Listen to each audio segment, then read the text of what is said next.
Imagine sitting quietly with me for a while, not as a lecture, but as a gentle conversation. We're talking about something every human has bumped into, no matter how rich, how powerful, or how ordinary their life may seem: the origin of suffering. The Buddha called it Samudaya, the second of the Four Noble Truths. When he spoke under the Bodhi tree more than 2,500 years ago, he wasn't spinning theories. He was observing life exactly as it is, with all its beauty and its pain. He once said in the Samyutta Nikaya, "What I teach now as before, O monks, is suffering and the cessation of suffering. That's it. No endless philosophy, no complicated speculation, just the reality of suffering and how to understand its root." If we look carefully, suffering doesn't just appear out of nowhere. It arises from causes. Think about hunger.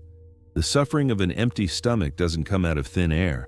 It's born from the cause of not having eaten. In the same way, the deeper suffering in our lives, loneliness, frustration, jealousy, anger, doesn't appear randomly. It grows from seeds we ourselves have watered. The Buddha pointed to one seed above all: craving, or tanha. This craving isn't just wanting a new phone or a slice of cake.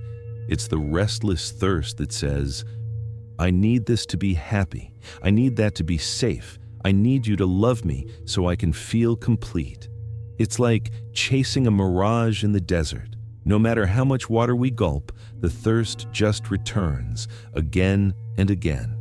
Zen stories bring this alive with such simplicity. Once, a young monk asked his master, "What is the cause of suffering?" The master handed him a hot cup of tea and kept pouring until it spilled over, burning the monk's hand.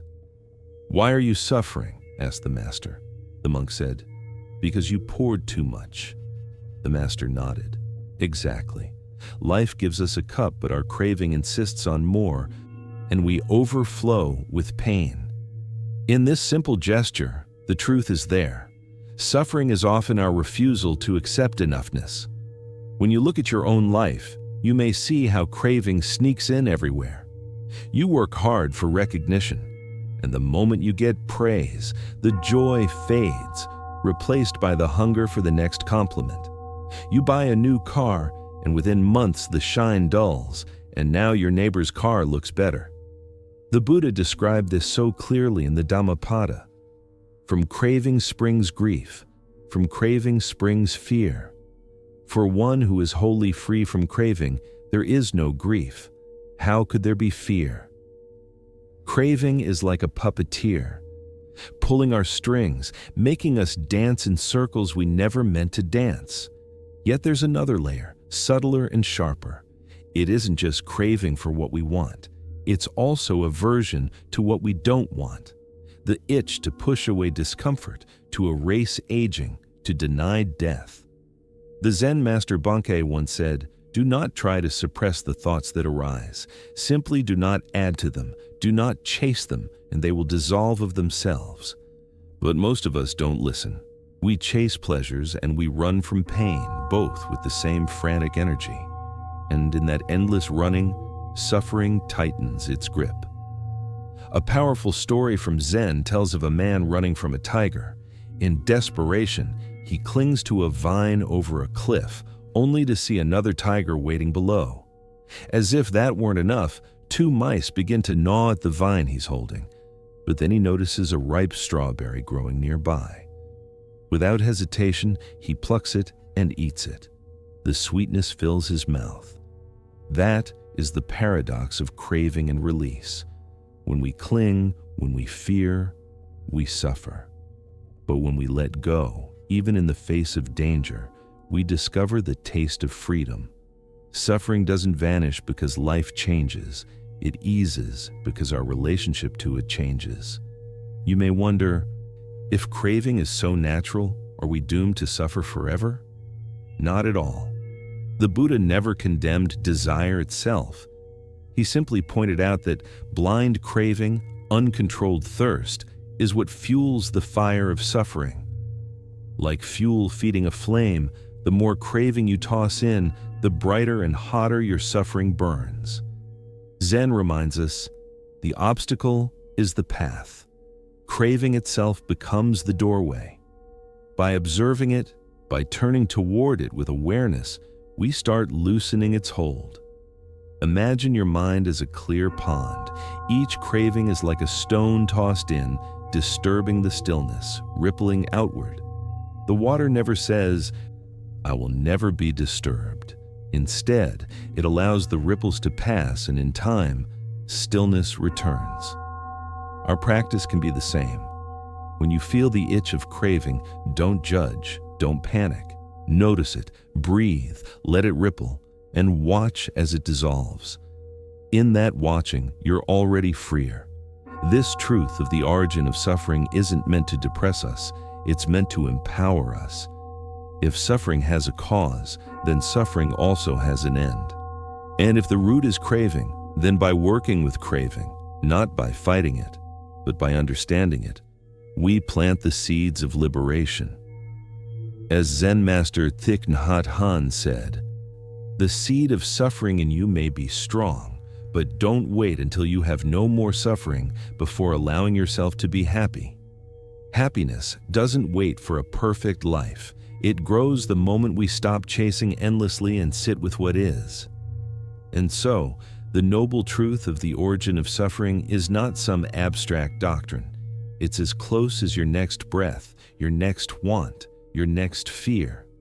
It invites us to look gently but deeply into the places where we cling, where we grasp, where we cannot let go.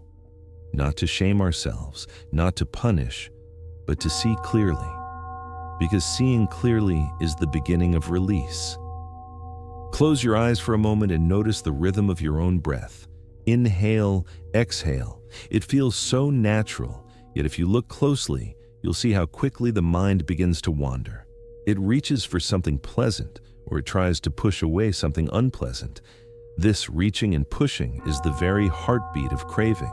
The Buddha called it tanha, thirst, and described three faces of it: craving for sense pleasures, craving for becoming, and craving for non-becoming. These aren't just abstract categories. They're woven into the way we wake up, move through our day, and even lie down at night. Craving for sense pleasures is the easiest to recognize. It's the hunger for tastes, sounds, sights, and touch that excite us. It's the craving for a perfect meal, the right music, the beautiful face on a screen. There's nothing wrong with enjoying beauty or comfort, but when the mind insists that happiness depends on these, suffering quietly follows. The Dhammapada says, "The craving of one given to heedless living grows like a creeper. He runs from birth to birth like a monkey seeking fruit in the forest." Imagine that restless monkey. It never sits still, it never rests, because there's always another piece of fruit just out of reach. The second face is craving for becoming. This one runs deeper, often disguised as ambition or identity. It's the restless urge to become someone, to achieve something, to shape an image of ourselves we believe will finally bring peace. Think of the person who says, "Once I get that promotion, once I earn that degree, once I am seen as successful, then I will finally be happy." But as soon as the milestone is reached, the thirst grows again. Zen master Shunryu Suzuki once smiled and told his students, "Each of you is perfect the way you are, and you can use a little improvement." His words strike like a bell. We chase perfection, but the truth is we are always in flux, and no fixed identity can save us from impermanence. The third face is craving for non-becoming. This one is trickier to see. It's the craving to escape, to annihilate, to make unpleasant things vanish.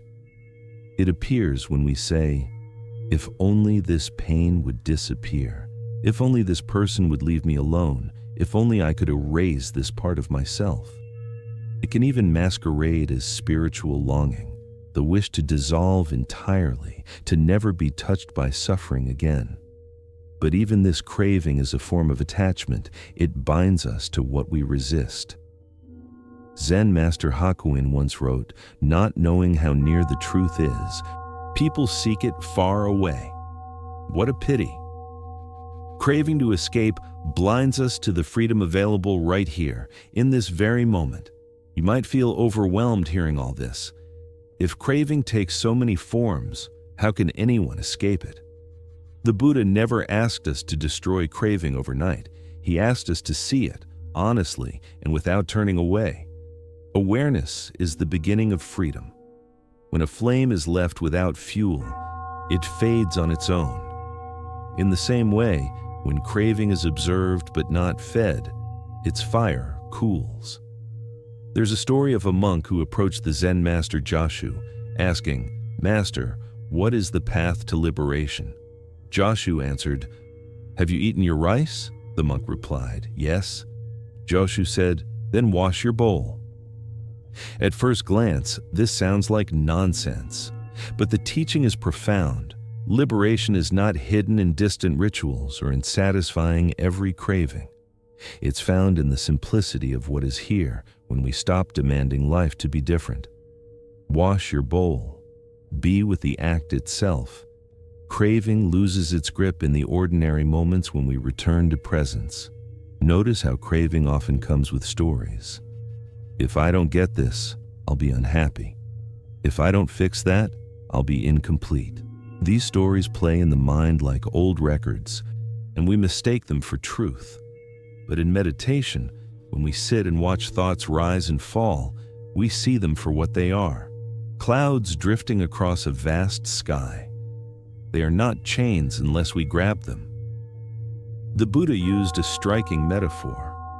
Suppose a man, being thirsty and needing water, would run about seeking water. He sees a pool, but he does not go into it. He does not drink. What do you think? Would his thirst be quenched? We often live like that man, circling around peace but never tasting it, because craving keeps us running. Craving isn't just personal, it's also collective. Societies thrive on craving. Advertising whispers, "You're not enough until you buy this." Politics often plays on craving for security, power, or belonging. Even in religion, craving can disguise itself as the urge to be holier than others, to prove devotion. Zen laughter often cuts through this. The master Ikkyu once scribbled on a fan, "Here's my teaching. Don't cling, don't crave, don't grasp. Now give me some wine." It's a reminder that truth is not in self-righteousness, but in freedom from grasping. The important thing is not to demonize craving, but to understand it. When you crave love, it shows the human longing for connection. When you crave success, it reveals the yearning to matter. Underneath craving is not evil. It's a misdirected search for wholeness, and when we see it this way, compassion arises. Instead of fighting ourselves, we learn to smile at our thirst and gently guide it toward wisdom. Imagine sitting under a tree on a hot day, your throat parched. A friend hands you a glass of cool water. That first sip feels like bliss, but if you keep drinking, even after you're full, that same water makes you sick. Craving works like that. It isn't the water that causes suffering. It's the inability to stop.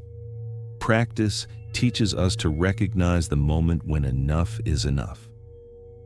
To stop at the sip, to rest in gratitude instead of chasing endlessly. The noble truth of the origin of suffering asks us to look straight at this cycle, not with despair, but with courage. Because if suffering can be traced back to craving, then craving can be understood. And when craving is understood, the possibility of peace opens. Zen Master Dogen once wrote, "To study the self is to forget the self. To forget the self is to be enlightened by all things." Craving is tied to the illusion of a separate self that must always grasp, always guard, always get more. When the grip of that illusion loosens, craving loosens too. and suffering begins to dissolve like mist in the morning sun.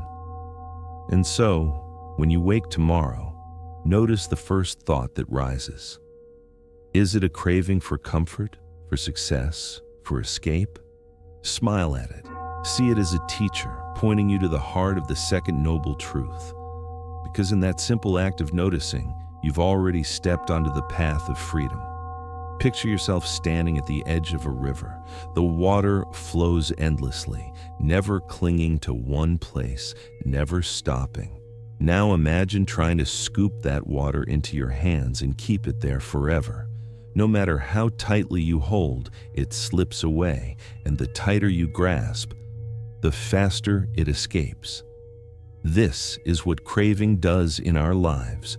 We grasp at what cannot be held, and then we suffer when it inevitably slips away. The Buddha's teaching on the origin of suffering is not some faraway philosophy. It's a mirror showing us our own hands, clenched too tightly around what was never meant to stay. In the Dhammacakkappavattana Sutta, the very first discourse after the Buddha's enlightenment, he declared, "It is this craving which leads to renewed existence, accompanied by delight and lust, seeking delight here and there. That is, craving for sensual pleasures, craving for existence, craving for non-existence." These words are as relevant now as they were then. Every advertisement on our screens, every restless thought in our hearts, every pang of jealousy or regret, it all circles back to this truth. We are thirsty for what cannot quench us. Zen stories often capture this thirst with both humor and sharpness. Once, a monk came to the master Yunmen and asked, "What is the teaching of a lifetime?" Yunmen replied, "An appropriate response." That answer may sound puzzling, but its wisdom is clear. Life is constantly flowing, like that river. If we meet it with grasping or resistance, we drown. If we meet it with an appropriate response, just what is needed in that moment, we remain free. Craving is always an inappropriate response. It is an insistence that life must give us more, or different, or better. Freedom is learning to respond without that demand. You can see craving at work in everyday life. Think of the endless scrolling on a phone, searching for something that never really satisfies. Think of the late-night hunger, not for food but for comfort, for distraction, for anything that numbs the unease inside. These are modern forms of tanha, and the result is the same as in ancient times: dissatisfaction, restlessness, a feeling of being perpetually incomplete. The Zen master Ryokan once wrote a short poem. "Last night I begged from door to door, and tonight again beneath the moon, I'm wandering with an empty bowl." His words are not just about poverty. They point to the endless emptiness of craving itself. Even with a full stomach, the mind keeps begging, keeps wandering. But there's hope in seeing this clearly. The Buddha compared craving to a fire. At first, fire seems bright, warm, and full of promise. It gives light and heat, but if we keep feeding it, it consumes everything, leaving only ashes. Craving consumes our peace, our energy, our relationships. To recognize it as fire is already the beginning of wisdom. The Zen master Sung San liked to say, "Only don't know." By this he meant, drop the endless craving for answers, for control, for certainty, and return to the fresh openness of not knowing. In that openness, suffering eases. Craving also tricks us with the illusion of permanence. We believe, if I just hold on to this relationship, this health, this youth, this wealth, then I'll be safe. But impermanence is the law of all things. When we forget this, we cling harder, and the pain cuts deeper. The Buddha used a beautiful image. All conditioned things are like bubbles in water. Have you ever tried to hold a bubble in your hand? It bursts the moment you touch it. Zen training is the art of living with bubbles, appreciating their beauty, knowing their fragility, and not demanding they last forever. Consider the story of two monks traveling together. They came to a river and saw a woman struggling to cross. One monk, bound by strict rules, refused to help. The other carried her across. Hours later, the first monk was still fuming. "You broke the rule by touching a woman," he said. The second monk replied, "Brother, I put her down hours ago. Why are you still carrying her?" This story pierces to the heart of craving. Craving isn't just desire for gain. It's also the inability to release, the constant carrying of what should have been set down long ago. Our grudges, our regrets, our self-judgments, these are all forms of craving. They tie us to suffering because we cannot let them go. This is where mindfulness becomes not just a practice, but a medicine. When we observe craving as it arises, we create a small space between impulse and action. In that space, freedom is born. The Buddha said, "Mind precedes all things." If a man speaks or acts with an impure mind, suffering follows him like the wheel follows the hoof of the ox. But he also said, if a man speaks or acts with a pure mind, happiness follows him like a shadow that never leaves. When craving stirs and we notice it, without chasing it, without feeding it, the mind grows purer, freer. Zen teachers often remind us that liberation is not found in grand gestures, but in small shifts. Master Dogen wrote, "When you walk in the mist, you get wet little by little." This is how freedom from craving works. Each small act of noticing, each small choice to let go, is like walking in the mist. At first, you hardly notice, but over time, you are soaked in peace. There's a tenderness in this path. The point is not to destroy desire with violence, but to transform it with wisdom. A craving for pleasure can become an appreciation of beauty. A craving for identity can become a vow to serve others. A craving for escape can become a longing for stillness.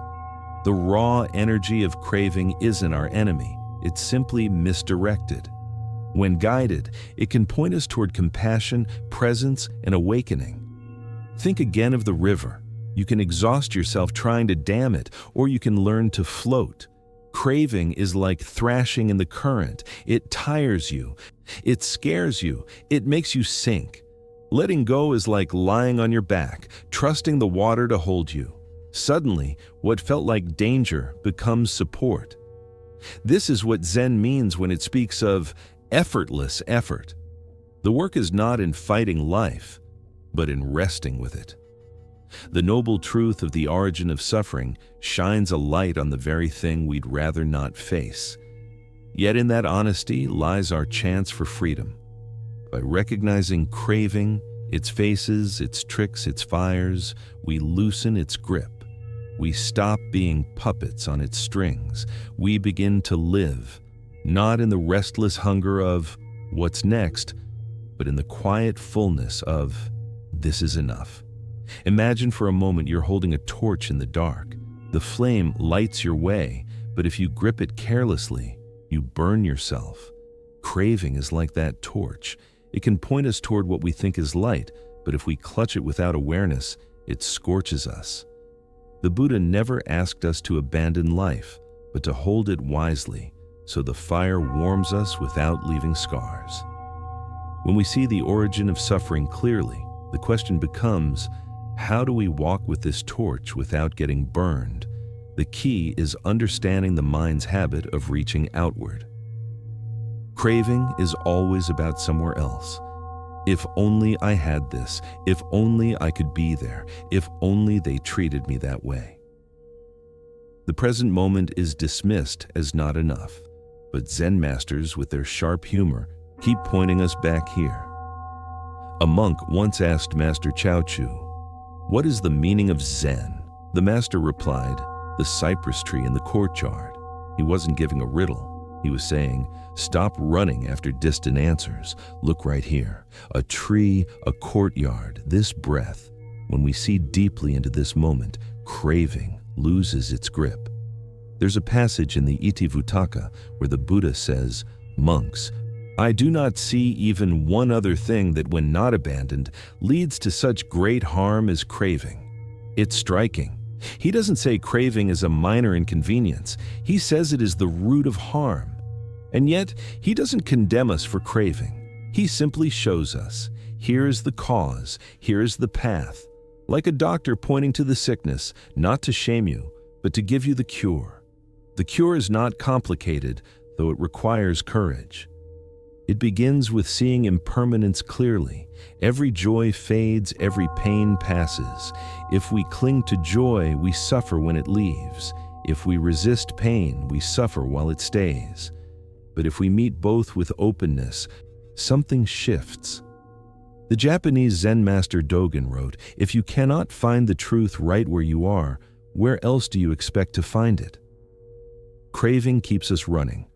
Truth waits patiently where we stand.